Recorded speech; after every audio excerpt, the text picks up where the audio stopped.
On her wedding night, Kiamani Rowe didn't expect betrayal. She expected laughter, soft kisses, a little harmless prank to start their forever. But the universe doesn't always ruin you with a scream.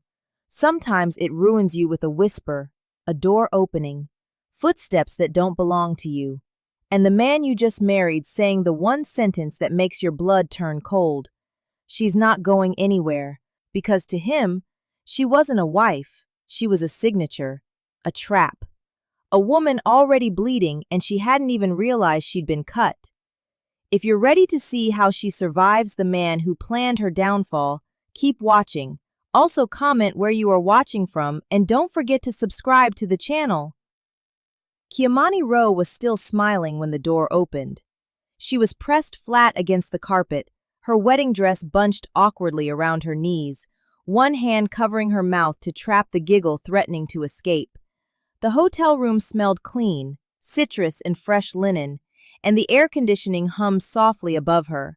Her phone was clutched in her other hand, camera already open, ready to capture the moment Zaire realized she was missing. She imagined his confusion, the way he'd call her name, the way his voice would shift from concern to laughter when she popped out from under the bed, arms spread wide, yelling, "Surprise!" It was silly, childish even. But Kiamani wanted their first night as husband and wife to start with joy. She wanted a memory they could tell their children one day. She wanted laughter to be the foundation. The lock clicked. Kiamani bit down on her knuckle, eyes bright with anticipation. The door swung open, and then she saw them. Heels, black, sleek, narrow, the kind that cost more than Kiamani's first car. They moved across the carpet slowly, deliberately, like a woman who had been here before. Kiamani's smile froze. Her breath caught halfway in her throat. She blinked hard, trying to make sense of what she was seeing. Maybe it was hotel staff. Maybe someone had the wrong room. Maybe. A second pair of shoes appeared. Men's dress shoes. The ones Zaire had worn at the wedding. Kamani's heart slammed against her ribs so hard she thought it might crack bone. The woman's voice came next, low, smooth, unbothered. "Hurry up, your wife might come back any minute." Kamani stopped breathing. And then the voice she had married an hour ago, the voice that had whispered vows into a microphone, the voice that had promised her forever in front of 200 witnesses answered. "She's not going anywhere." The words hit her like a fist to the stomach, not panicked, not guilty, not even whispered, casual, like he was talking about a coat he'd left in the closet. Kamani's fingers moved without thought. She tapped the record button. Her hands were shaking so badly the phone nearly slipped, but she caught it, pressed it against her chest, and forced herself to stay still. The bed above her creaked. The woman laughed softly. "You're terrible," she said, but her tone was warm, affectionate, familiar. Zaire's laugh followed. The same laugh Kamani had heard 1,000 times. The same laugh that used to make her feel safe. "She tries so hard," he said. "Always wants to be the perfect wife. It's almost cute." Kamani's throat tightened. The woman, Nevaeh, she would later learn, made a sound of amusement. "That's exactly why this works. She's too soft to ask the right questions." "Too trusting," Zaire added. "Too desperate to be loved." That sentence landed like a blade between Kamani's ribs. Her vision blurred. She blinked rapidly, forcing the tears back because she couldn't afford to make a sound. Not now, not yet. Above her, the conversation continued. Nevaeh's voice dropped lower. "So everything's set? The paperwork?" "Done," Zaire said. "My mother handled it yesterday. As of tonight, her name's on everything." Kamani's stomach turned to ice. "And she signed it all?" Nevaeh asked. "She signed it all." "Without reading?" "Without reading." They both laughed. Kiamani pressed her palm harder against her mouth. Her breath came in short, shallow gasps that she prayed they couldn't hear over the hum of the air conditioner. "She really thought this was a love story," Nevaeh said, her voice dripping with mockery. Zaire's response was quieter, but it cut deeper. "She still does." The bed shifted again. Kimani squeezed her eyes shut and turned her face toward the carpet, her tears soaking into the fabric beneath her cheek. This wasn't an affair, this was a plan, and she had walked into it smiling. Kimani didn't know how long she stayed under that bed. Time stopped making sense.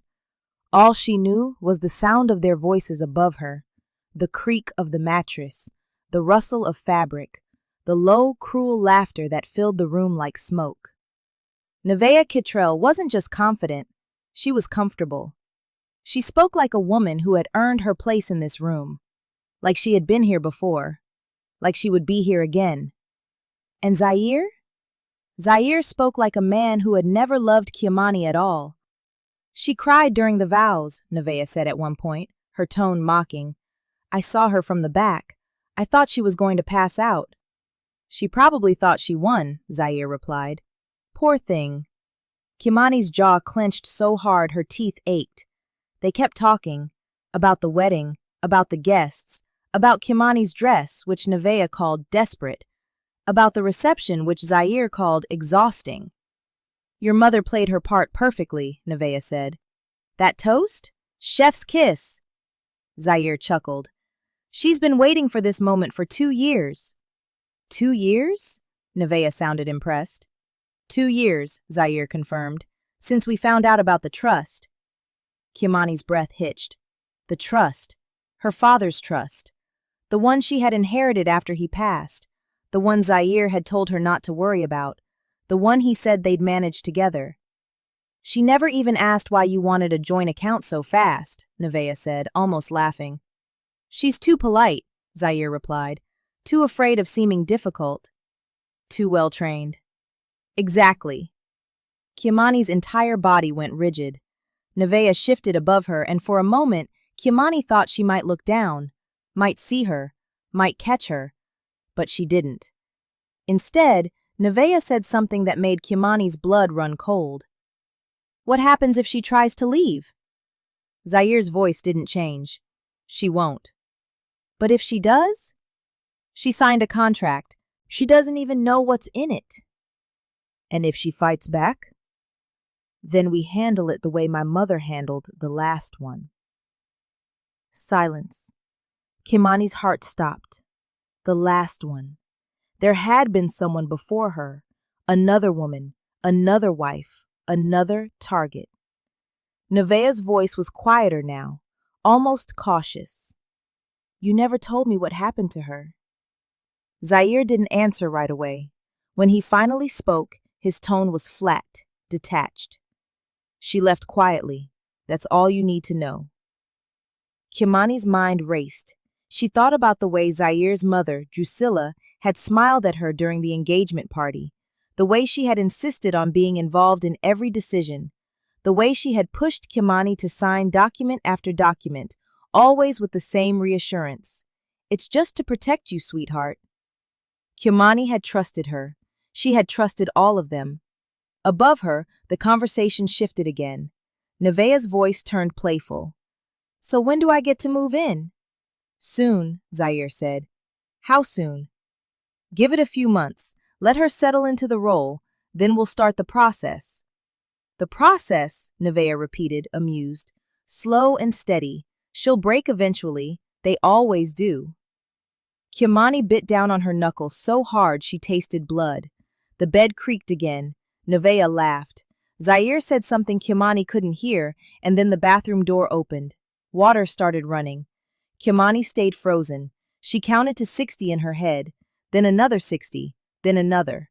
When she was sure they were both in the bathroom, she moved. Slowly, carefully.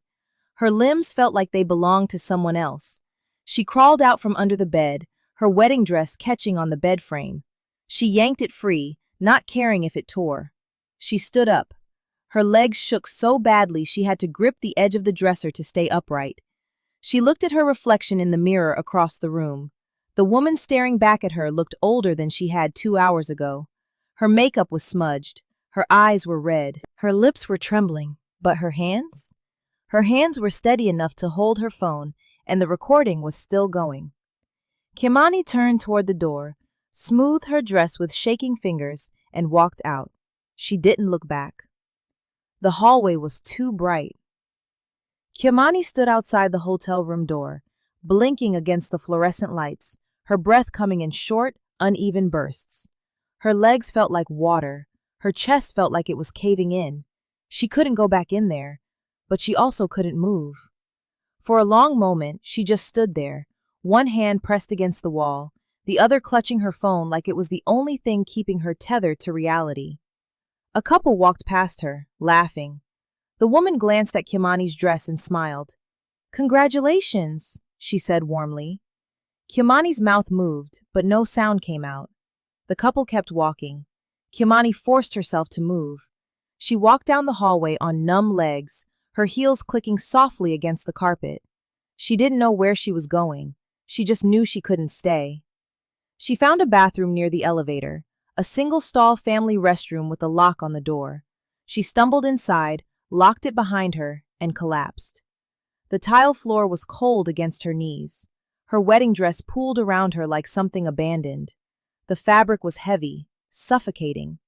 Kiamani doubled over, her forehead pressing against the floor, and finally let herself cry. Not loud, not dramatic, just quiet, broken sobs that shook her entire body. She cried for the woman she had been 2 hours ago, the woman who had believed in fairy tales, the woman who had thought love was enough. She cried for the trust she had given so freely.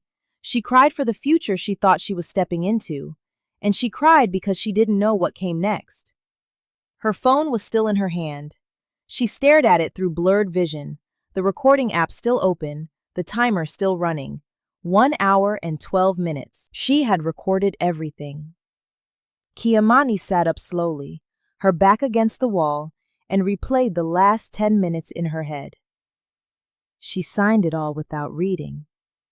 The last one left quietly. "We'll start the process." Her stomach churned. She wasn't just betrayed, she was trapped. Her fingers moved automatically. She opened her contacts and scrolled to the only name that made sense. Breshawn Maddox. Bree. The phone rang twice before Bree's voice came through, warm and alert despite the late hour. "Kaya, you good? Why you sound like that?" Kiamani opened her mouth, but the words wouldn't come. "Kaya," Bree said again, her tone sharpening. "Talk to me." Kiamani's voice cracked. She swallowed hard and tried again. "I'm in the bathroom, at the hotel." "Why? What happened?"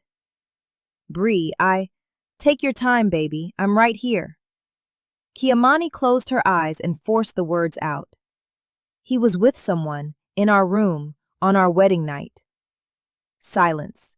Then Bree's voice came back, low and deadly calm. "Say that again." "I hid under the bed to surprise him," Kiamani whispered.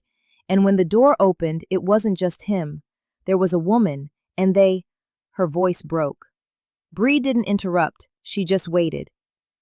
"They talked about me like I was nothing," Kiamani continued, her words tumbling out faster now. "Like I was part of a plan. Like I signed my life away and didn't even know it.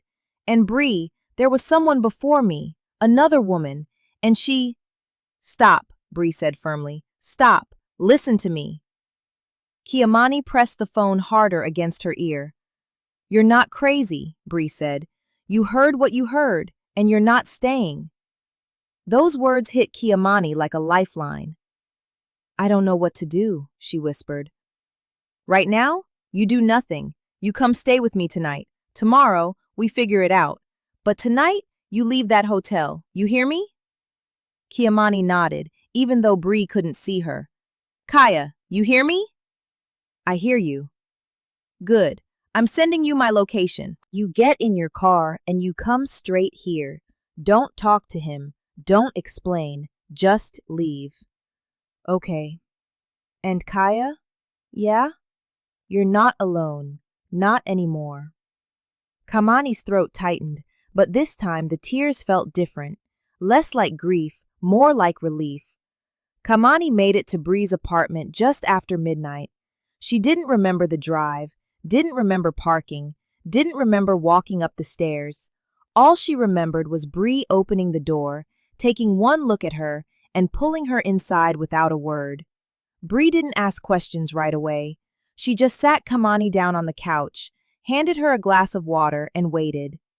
Kamani stared at the glass in her hands, watching the condensation drip down the sides. I recorded it, she said finally. Bree looked up. Recorded what? Everything. I hit record when I was under the bed. I didn't even think about it, I just did. Good, Bree said firmly. That's good, Kaya. Is it? Kamani's voice cracked. What am I supposed to do with it? Play it for him? Tell him I know? He'll just lie. He'll say I misheard. He'll make me feel crazy. Then don't tell him, Bree said. Not yet. Kamani looked at her, confused. Bree leaned forward, her voice steady and sure. Right now, he thinks you don't know. He thinks you're still the soft, trusting woman he married, and that's your advantage. Advantage? Kamani repeated bitterly. I don't have an advantage. I have nothing. You have proof, Bree said. You have his voice on tape admitting everything. You have time to figure out what he's done to your accounts, your paperwork, your life, and you have me. Kamani's eyes filled with tears again. I know it doesn't feel like it right now, Bree continued, but you are not powerless. You are not trapped. You are hurt, yes, but you are not broken. I feel broken, Kamani whispered. I know, but you're not, because a broken woman doesn't run. A broken woman doesn't record. A broken woman doesn't call for help. Bree reached across the couch and took Kamani's hand. You did all of that, which means you're still fighting. You just don't realize it yet. Kamani stared at their joined hands, her chest tight with something she couldn't name. What do I do? She asked. First, you rest. You sleep here tonight. Tomorrow, you go back to that hotel and you act normal. You smile. You apologize for leaving. You let him think he's still in control. And then? Then we get you a lawyer. We check your accounts. We find out what he signed you up for, and we build a plan. A plan, Kamani repeated, the word feeling foreign in her mouth. A plan, Bree confirmed. Because you're not just going to survive this, Kaya. You're going to win. The next morning, Kamani walked back into the hotel room like she was walking into a stage performance. Her face was neutral. Her voice was calm. Her hands didn't shake. Zaire was sitting on the edge of the bed, his phone in his hand, looking concerned. When he saw her, he stood up quickly. Kaya, baby, where were you? She set her purse down carefully. I went for a walk. A walk? His voice rose slightly. You disappeared in the middle of the night without saying anything. I was worried. I'm sorry, she said evenly. I just needed some air. He crossed the room and pulled her into his arms. She let him. She even rested her head against his chest, even though the touch made her skin crawl. You scared me, he murmured into her hair. I didn't mean to. He pulled back and looked at her, his expression soft, loving. Are you okay? You seemed off last night. I was just overwhelmed, she said. The wedding, everything, it was a lot. I get that, he said gently. But you can talk to me, you know. We're a team now. Kamani nodded. He smiled and kissed her forehead. Let's just enjoy today, okay? Forget about last night. Start fresh. Okay. But as he turned away to grab his phone, Kamani's mind replayed his voice from the night before. She's too polite, too afraid of seeming difficult. She wasn't afraid anymore. She was awake. By noon, Drusilla called. Kamani was sitting in the hotel restaurant, picking at a salad she couldn't taste, when her phone buzzed. She stared at the name on the screen for a long moment before answering. Hello? Kamani, sweetheart. Drusilla's voice was warm, syrupy. How are you feeling today? I'm fine, thank you. Zaire told me you left the hotel last night. He was so worried. Kamani's jaw tightened. It was nothing, just nerves. Of course, Drusilla said smoothly. Marriage is a big adjustment, especially for a young woman like you. There was something sharp underneath the sweetness. But darling, Drusilla continued, you can't start a marriage by running away every time things feel hard. That's not how this works. Kiamani's grip on the phone tightened. I wasn't running away. Good, because Zaire is a good man, a patient man, but every man has his limits. The threat was quiet, but it was there. I understand, Kiamani said carefully. I'm glad, Drusilla's tone brightened. We're having brunch tomorrow, family only. I expect you to be there. And Kiamani? Yes. Wear something lovely. First impressions matter. The call ended. Kiamani set the phone down and stared at it. First impressions. She had already been introduced to the family at the wedding, unless Drusilla was talking about someone else. The brunch was held at Drusilla's house, a pristine two-story home with white columns and a manicured lawn that looked like it had been trimmed with scissors. Kiamani arrived with Zaire, her smile carefully in place. The dining room was full. Aunts, uncles, cousins, people Kiamani had met once or never, and sitting at the far end of the table, wearing a cream-colored dress and a smile that didn't reach her eyes, was Nevaeh Kittrell. Kiamani stopped breathing. Zaire's hand was on her lower back, guiding her forward. Come on, babe, let's sit. He led her to a seat directly across from Nevaeh. Drusilla stood at the head of the table, holding a glass of mimosa. Everyone, let's give a warm welcome to our new daughter-in-law, Kiamani. Polite applause. Kiamani smiled and nodded, her hands folded neatly in her lap. Drusilla continued. And for those of you who haven't met her yet, this is Nevaeh. She's been a close family friend for years, practically family herself. Nevaeh smiled warmly at the table. It's so nice to finally meet Zaire's wife. I've heard so much about you. Kiamani's stomach turned. Likewise, she said evenly. Zaire reached over and squeezed Kiamani's hand under the table. To anyone watching, it looked affectionate, but Kiamani felt the pressure, the warning. Brunch continued. Drusilla told stories. Nevaeh laughed at all the right moments. Zaire played the role of devoted husband perfectly, and Kiamani sat there, smiling, nodding, saying, yes, ma'am, and thank you, while her mind screamed. At one point, Drusilla leaned toward Kiamani and said, loud enough for others to hear, you know, Kiamani is still adjusting. She got a little emotional on the wedding night, ran off without telling anyone. A few people chuckled politely.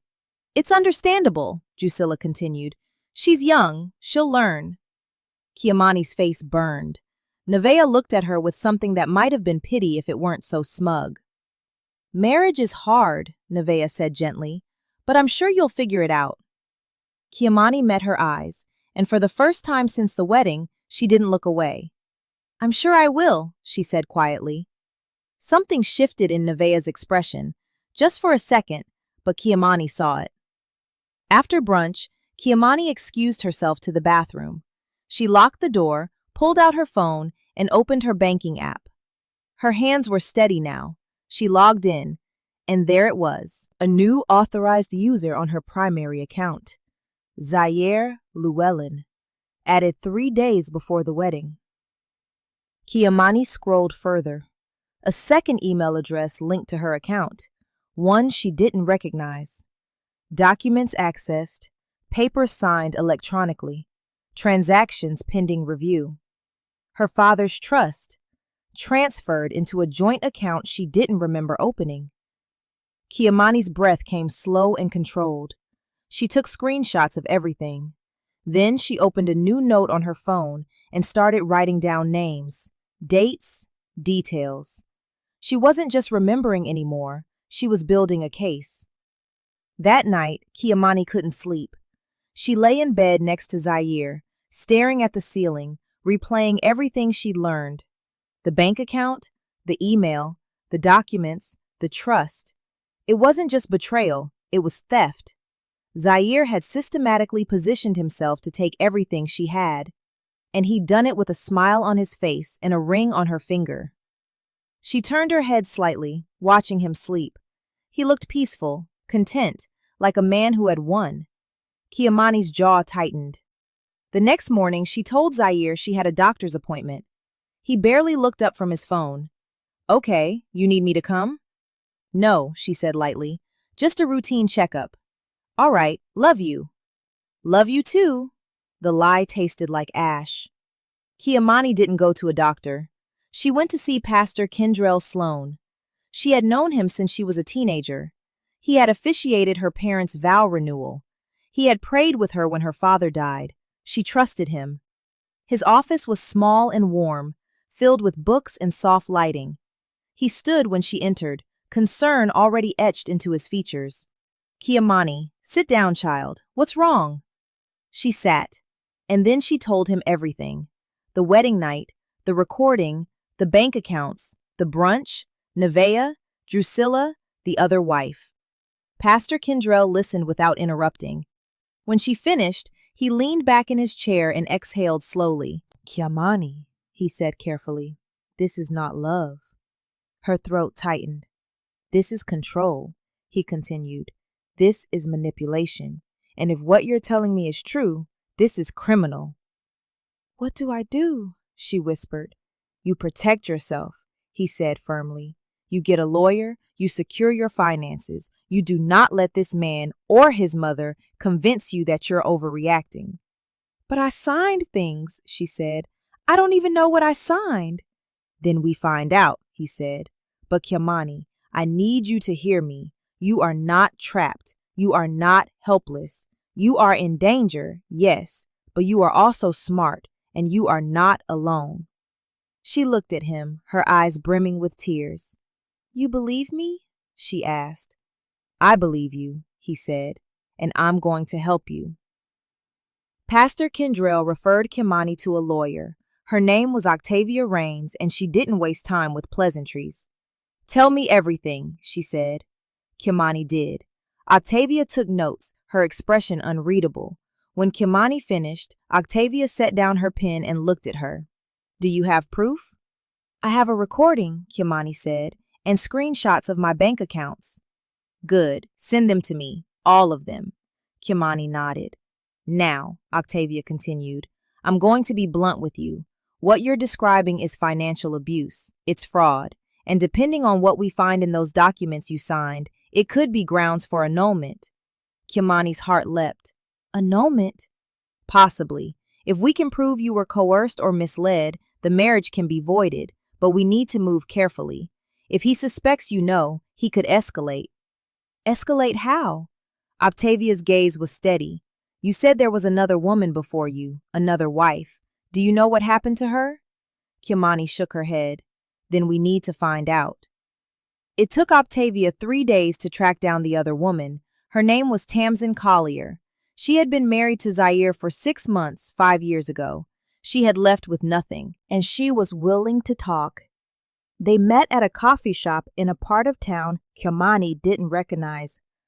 Tamsin was older than Kiamani had expected, mid-30s, quiet, tired-looking. She sat across from Kiamani and Octavia, her hands wrapped around a mug of tea she hadn't touched. I didn't think anyone would believe me, Tamsin said softly. We believe you, Octavia said. Tamsin looked at Kiamani. You're the new one. Kiamani nodded. He married you for money, Tamsin said. It wasn't a question. Yes. He did the same to me. Kiamani's chest tightened. What happened?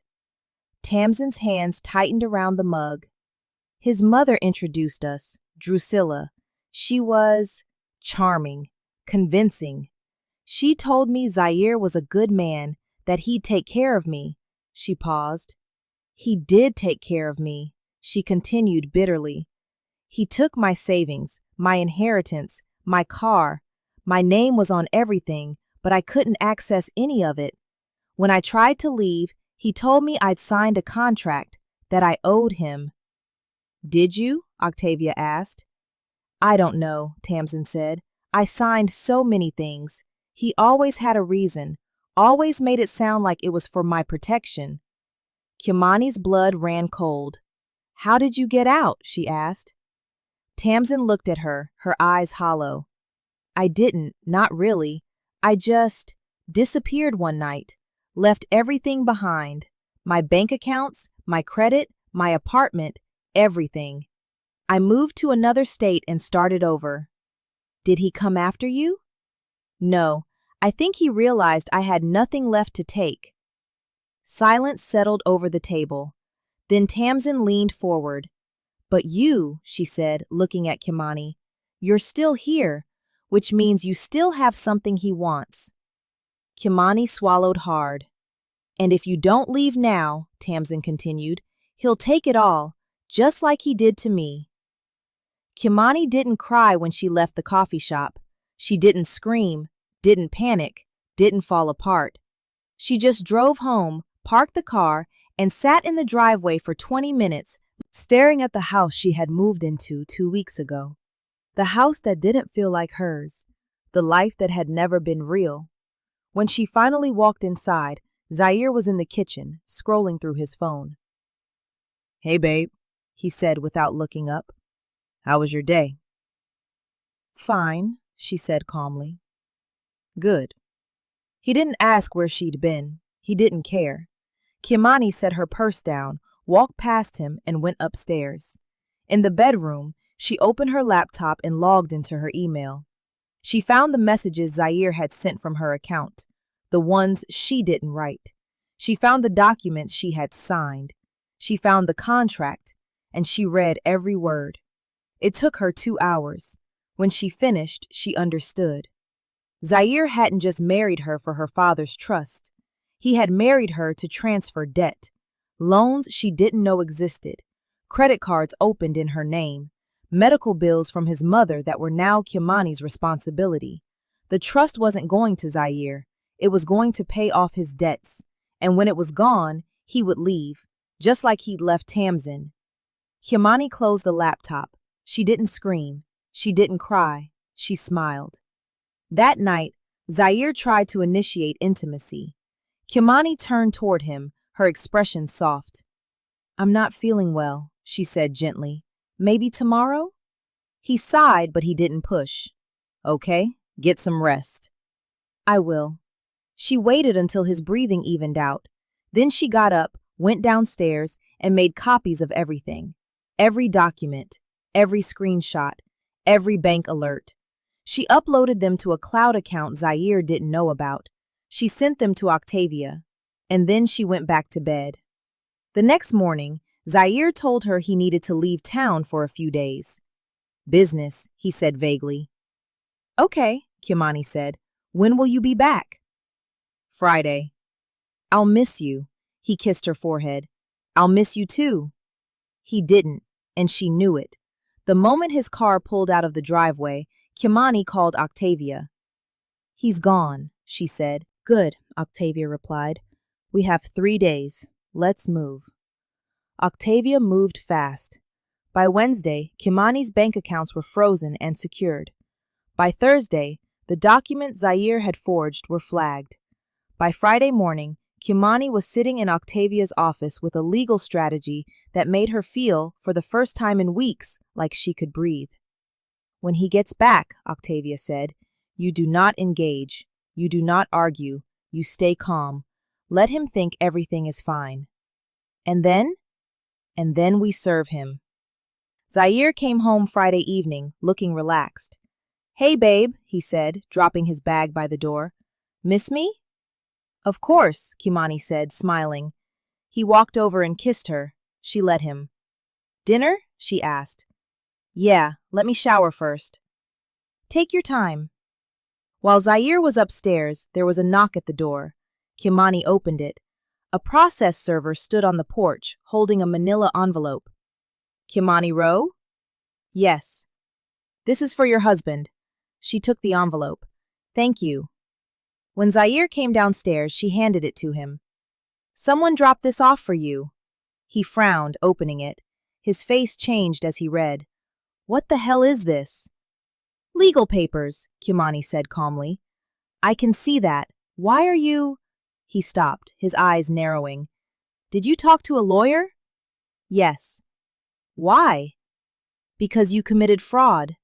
His expression shifted, from confusion to anger to something colder. Kia, baby, I think you're confused. I'm not. You don't understand what you're reading. I understand perfectly.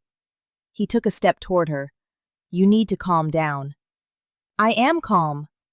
You're making a mistake. No, Kimani said. I made a mistake when I trusted you, but I'm fixing it now. His jaw tightened. You're not leaving. I already did. The confrontation that followed was loud. Zaire yelled. He threatened. He accused. Kimani didn't raise her voice once.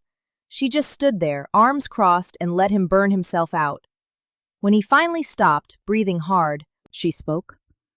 I have recordings, she said, from our wedding night, from the hotel room. I have screenshots of every account you accessed, every document you forged, every transaction you made in my name. His face went pale. I have a witness, she continued. Tamsin Collier, the woman you did this to before me. He opened his mouth, but no sound came out. And I have a lawyer, Kimani finished. A good one. For the first time since she'd met him, Zaire looked afraid. You can't do this, he said. I already did. The legal process took months. There were hearings, depositions, court dates. Drusilla tried to intervene. She called Kimani, sent letters, showed up at her apartment once demanding to speak with her. Kimani didn't open the door. Nevaeh tried to reach out too, claiming she didn't know what Zaire was doing. Kimani blocked her number. And Zaire? Zaire tried everything. He apologized, he begged, he threatened. None of it worked. Because Kimani had something he didn't. Proof. The final hearing was held on a Tuesday morning. Kimani sat beside Octavia, her hands folded calmly in her lap. Zaire sat across the room with his lawyer, his mother beside him. The judge reviewed the evidence, the recordings, the documents, the testimonies. When he finally looked up, his expression was stern. Mr. Llewellyn, he said, the evidence against you is overwhelming. You knowingly defrauded Miss Rowe, forged documents in her name, and accessed her accounts without consent. This court finds in favor of the plaintiff. Drusilla gasped. Zaire's face went white. The judge continued. The marriage is annulled. All assets are to be returned to Miss Rowe. You are ordered to pay restitution for damages, and a restraining order is hereby issued. The gavel fell.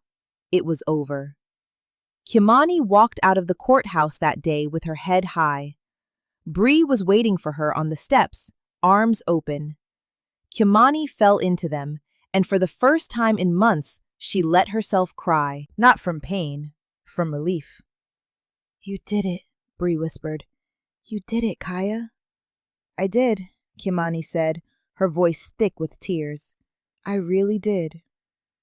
6 months later, Kimani sat in a coffee shop, her laptop open in front of her. She was rebuilding. A new job, a new apartment, a new life. She wasn't the same woman who had hidden under that bed. She was stronger now, wiser, sharper, and when people asked her what she'd learned, she always gave the same answer. A good woman is not a weak woman, and love without respect is not love at all. The most dangerous moment isn't when you scream, it's when you stop begging and start paying attention. She closed her laptop, picked up her coffee, and walked out into the sunlight. Free.